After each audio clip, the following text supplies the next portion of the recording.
ప్రభునందు మాకు అత్యంత ప్రియులైన దేవుని ప్రజలందరికీ ఈ ఉదయకాల సమయంలో యేసుక్రీస్తు వారి పూజింపదగిన శక్తిగల నామం పేరిట శుభాలు ప్రకటిస్తున్నాను. ప్రభు అయిన యేసుక్రీస్తు వారు మన ఆరాధనకు యోగ్యుడు. ఆయన మన ఆరాధన స్వీకరించడానికి అర్హుడు. చాలామంది ఈ రోజుల్లో యేసు ప్రభు దైవత్వాన్ని ప్రశ్నించే వాళ్ళు ఉన్నారు. ఆయన దేవుడు కాదు అని వాదించే వాళ్ళు చాలామంది ఉన్నారు. కానీ దేవుని బిడ్డగా మనందరం విశ్వసిస్తున్న సత్యం, లేఖనాలు ధృవీకరిస్తున్న సత్యం, ప్రభు అయిన యేసుక్రీస్తు వారు మన ఆరాధనకు యోగ్యుడు. ఆయన నిన్న నేడు నిరంతరము ఒకే రీతిగా ఉన్న దేవుడు. అలాంటి దేవుడిని మనం కలిగి ఉన్నందుకు, మన ప్రాణప్రియుడైన ప్రభువుని మనం ఆరాధిస్తున్నందుకు అతిశయపడాలి. ఎల్లవేళలా ప్రభువుని ఆరాధిస్తూ, ఆయన స్తుతిస్తూ, ఆయన మహిమ కొరకు మనం జీవించాలి.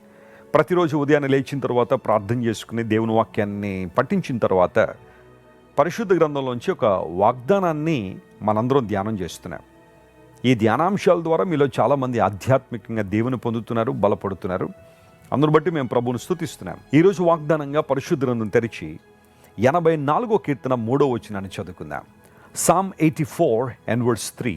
సైన్యములకు అధిపతివగు యెహోవా, నా రాజా, నా దేవ, నీ బలిపీఠము నొద్దనే పిచ్చుకలకు నివాసము దొరికెను, పిల్లలు పెట్టుటకు వానకోవెలకు గూటి స్థలము దొరికెను.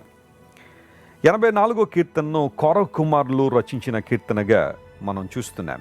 గిత్తీత్ అనే ఆ రాగం మీద పాడబడిన కీర్తన ఇది. పూర్వదినాల్లో కీర్తనలు పాడేవారు. ఇప్పుడు అంత సమయం మనకు లేక, లేదా ఆ రాగాలేంటో తెలియక మనం చదివేసుకుంటున్నాం. కానీ పూర్వదినాల్లో కీర్తనలు పాడేవారు. 84వ కీర్తనలో చాలా శ్రేష్టమైన ఆధ్యాత్మిక సంపద దాగి ఉంది. ఒక్కొక్క వచనంలో అనేకమైన ఆధ్యాత్మిక విలువలు మనం చూస్తాం. కొన కుమారులు వారు ఆరాధించే దేవుని పట్ల వారికి ఉన్న అవగాహనను చాలా స్పష్టంగా తెలియచేశారు. ఎవరైనా వాళ్ళ దగ్గరికి వెళ్ళి, కొర కుమారులరా, మీరు ఆరాధిస్తున్న మీ దేవుడు ఎలాంటి వాడు అని అడిగితే వాళ్ళ దగ్గర చక్కని అవగాహన ఉంది. దేవుని గురించిన అవగాహన వారు కలిగి ఉన్నారు. ఎలాంటి వాడు దేవుడు అంటే, ఆయన సైన్యములకు అధిపతియగు యెహోవా అనే మాట, నా దేవ, నా రాజా అనే మాటలు వారు వాడారు. Lord of hosts and my lord and my king. నా దేవ, my God and my king. నువ్వు సైన్యములకు అధిపతియగు యెహోవా. అలాంటి అవగాహన మనకుందా? ఈ ఉదయకాల సమయంలో ప్రభు బిడ్డలు అని పిలిపించుకుంటున్న మనం, దేవుని కృపలో వర్ధిల్లుతున్నామని ప్రకటించుకుంటున్న మనం, దేవుని గురించిన సరైన అవగాహన కలిగి ఉన్నామా? మన దేవుడు సైన్యములకు అధిపతి అయిన దేవుడు. ఆయన మాట్లాడితే సైన్యాలు కదులుతాయి. ఒక్కో దేశానికి ఆ దేశాన్ని రక్షించే సైన్యం, ఆ సైన్యానికి ఒక అధికారి ఉంటాడు. ఆ అధికారి ఏం చెబుతాడో ఆ సైన్యం అంతా కూడా అదే చేస్తుంది. ఎక్కడికి వెళ్ళమంటే అక్కడికి వెళ్తారు, వెళ్ళొద్దంటే వెళ్లకుండా ఉంటారు, ఏది తినమంటే అది తింటారు, ఎక్కడ ఉండమంటే అక్కడ ఉంటారు కదా. ఆ కమాండర్కి ఆ పవర్ ఉంది. సైన్యమును శాసించినప్పుడు వారందరూ అతని మాట వింటారే. మరి దేవుడు సైన్యములకు అధిపతి అని లేఖనం సెలవిస్తూ ఉంటే, ఆయన స్వరానికి ఆయన సైన్యము లోబడుతుంది. ఆయన సైన్యం లోబడుతుంది. ఆయన సర్వమును తన ఆధీనంలో ఉంచుకున్న దేవుడు. ఆయన సర్వాధికారి అయిన దేవుడు. అందును బట్టి యేసు ప్రభు వారు ఈ లోకంలో ఉన్నప్పుడు అన్నారు, నాకు సర్వాధికారం ఇవ్వబడి ఉన్నది అన్నారు. ఆయన చేతిలో సర్వాధికారం ఉంది. సమస్తము చేయగలడు ఆయన. ఏ కార్యములైతే నీ జీవితంలో అసాధ్యములుగా మిగిలిపోయాయో, ఏవైతే జరగవు అని నువ్వు అనుకుంటున్నావో, వాటిని జరిగించి చూపించే దేవుడు ఆయన. వాటిని నెరవేర్చగలిగే దేవుడు ఆయన. బైబిల్లో మీరు ఎవరినైనా తీసుకోండి, ఇవి జరగవు అన్న విషయాలని దేవుడు జరిగి చూపించాడు. సైన్యములకు అధిపతి అయిన దేవుడు ఆయన. స్పష్టమైన అధికారాన్ని కలిగిన దేవుడు ఆయన. అధిపతి అయిన దేవుడు ఆయన. ఆయన మాట్లాడితే అద్భుతాలు జరుగుతాయి. ఆయన ఆదేశిస్తే అద్భుతాలు జరిగాయి. నూతన నిబంధన గ్రంథంలో జకరియా మరియు ఎలిజబెత్ అనే ఒక జంటను మనం చూస్తాం. వారు నీతిమంతులు, దేవుని వెంబడిస్తున్నవారు, ఆయన మార్గాల్లో నడుస్తున్నవారు. అయినప్పటికీ వారికి ఒక కొరత ఉంది. వృద్ధాప్యంలోకి వచ్చేసారు, బిడ్డలు లేరు. ఆ పరిస్థితుల్లో జకరియా తన తరగతి క్రమం చొప్పున దేవునికి యాజక ధర్మం చేయడానికి వెళ్ళాడు. ప్రార్థన చేశాడు దేవుని సన్నిధిలో.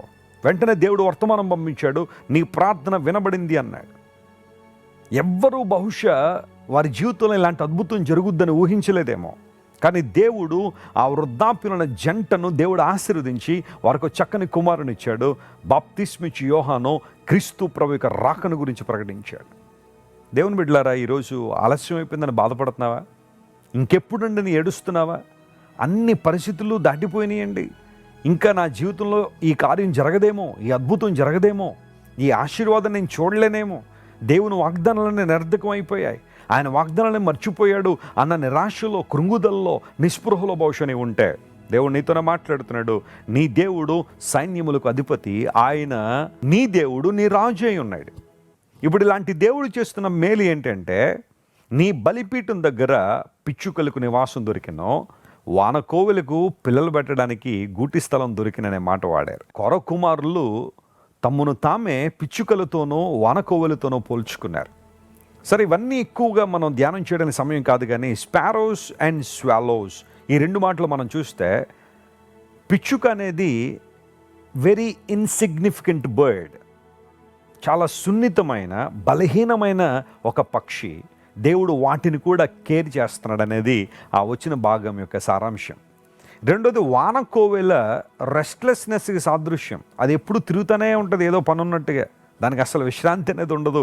అలసట, తిరగడం, ఆందోళన, కలవరం, రెస్ట్లెస్నెస్కి సాదృశ్యం వానకోవెల. అలాంటి వానకోవెలకు నీ దగ్గర గూటి స్థలం దొరికిందయ్యా. అలా రెస్ట్లెస్గా తిరుగుతున్న వానకోవెలు కూడా వచ్చి నీ దగ్గర విశ్రాంతి తీసుకుంటుంది. ఎంత చక్కని పోలిక. అవును, చాలాసార్లు మన జీవితాల్లో మనం బలహీనులంగానే ఉన్నాం, ఇన్సిగ్నిఫికెంట్గా. నేనేం చేయగలనండి, నా వల్ల ఏమవుద్దండి, నా బ్యాక్గ్రౌండ్ ఏంటండి, నా తల్లిదండ్రులు చాలా పేదవాళ్ళండి, నేను పెరిగిన గ్రామం చాలా పేద గ్రామం అండి, నాకు సరైన బ్యాక్గ్రౌండ్ లేదండి, సరైన ఇమ్యూనిటీస్ లేవండి, సరైన ఫెసిలిటీస్ లేవండి. కొంతమంది ఎప్పుడు ఇదే బాధలో ఉన్నారు.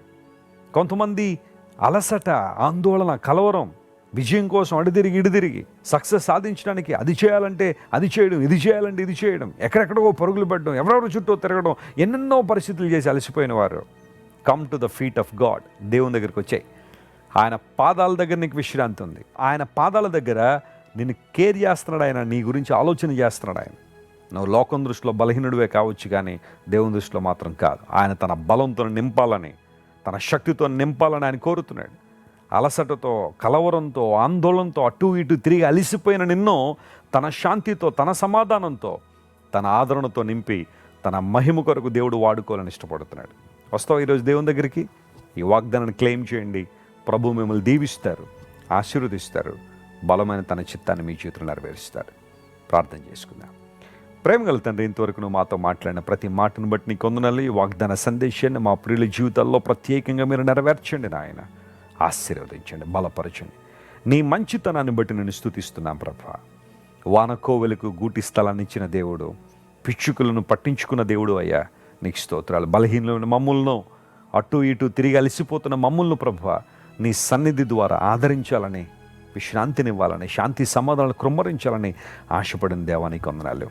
ఈరోజు మా ప్రియుల జీవితాల్లో మేలులు, ఉపకారాలు జరిగించండి. స్వస్థత లేని వారికి స్వస్థత, విడుదల లేని వారికి విడుదల మీద దయచేయండి. బలమని ఆత్మతో ప్రతి ఒక్కరిని సంధించి మేలు చేయమని కోరుకుంటూ యేసు నామం పేరిట అడిగి వేడుకొనిచున్నాం తండ్రి. Amen. God bless you, dear friends. Have a wonderful day.